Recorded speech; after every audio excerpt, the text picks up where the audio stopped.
AP ప్రభుత్వ ఉద్యోగులు, పెన్షనర్లకు సంబంధించి ఒక ముఖ్యమైన అప్డేట్ అండి. ఇక రాష్ట్ర వ్యాప్తంగా వేలాది మంది ఉద్యోగులు, ఉపాధ్యాయులు, పెన్షనర్లు ఎంతో కాలంగా ఎదురు చూస్తున్న పెండింగ్ బిల్లుల చెల్లింపులపై ఒక కొత్త అప్డేట్ అయితే వచ్చిందండి.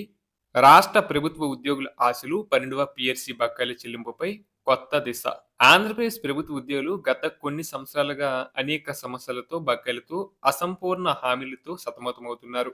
ఇప్పుడు కొత్తగా ఏర్పడిన కూటమి ప్రభుత్వం ఉద్యోగుల సంక్షేమంపై ప్రత్యేక దృష్టి సారించినట్లు సమాచారం. 12వ వేతన సవరణ కమిషన్ నియామకం, మధ్యంతర భృతి ఐఆర్ అమలు, సుమారు 30,000 కోట్లకు పైగా బకాయిలు చెల్లింపుపై ప్రణాళిక, ఉద్యోగుల సమస్యలపై ప్రత్యేక సమీక్ష సమావేశాలపై చర్చించనున్నట్లు సమాచారం. ఇక ఏపీ ఎన్జీఓ రాష్ట్ర అధ్యక్షులు మరియు ఏపీ ఐకాసా చైర్మన్ విద్యాసాగర్ గారు మాట్లాడుతూ, గత ప్రభుత్వం కాలం మా కోసం చీకటి యుగంలా మారింది. కానీ ఇప్పుడు కొత్త ప్రభుత్వం మా సమస్యల పరిష్కారానికి ముందుకు వస్తుందని ఆశిస్తున్నామని ఆయన పేర్కొన్నారు.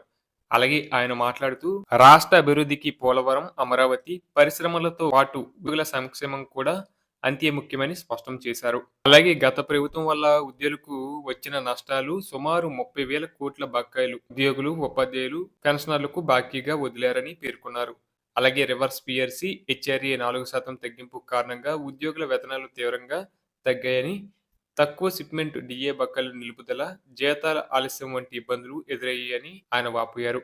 అలాగే గత ప్రభుత్వంలో సిపిఎస్, జిపిఎస్ డిపాజిట్లలో అవ్యవస్థలలో వేలాది మంది ఉద్యోగులు నష్టపోయారని తెలిపారు. ఇక విద్యాసాగర్ గారు మాట్లాడుతూ, కూటమి ప్రభుత్వం 1వ తేదీన జీతాలు, పెన్షన్లు సకాలంలో ఇవ్వడం కొత్త ప్రభుత్వానికి అభినందనీయమని, కానీ ఇంకా పరిష్కరించాల్సిన అనేక సమస్యలు ఉన్నాయని పేర్కొన్నారు. ముఖ్యంగా గత ప్రభుత్వంలో పెట్టిన కేసుల ఉపసంహరణ 80% రద్దయినా మిగిలిన 20% కూడా రద్దు చేయాలని కోరారు.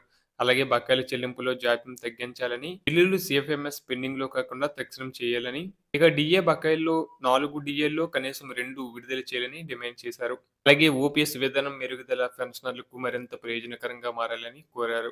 ఇక ప్రభుత్వం ఇప్పటికే కొన్ని కీలక ఫైల్స్ క్లియర్ చేసింది. దీపావళి సందర్భంగా ఒక డీఏ ప్రకటించింది. మిగతా డీఏలపై సమీక్ష ప్రారంభించనుంది.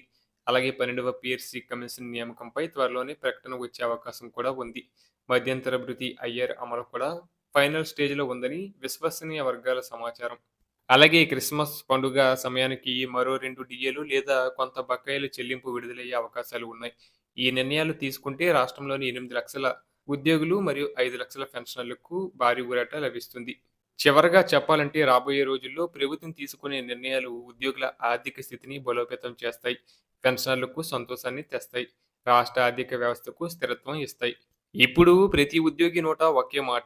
ఈసారి కూటమి ప్రభుత్వం మాట నిలబెట్టుకోవాలని, మా బకాయిలు క్లియర్ చేయాలని వారు డిమాండ్ చేస్తున్నారు.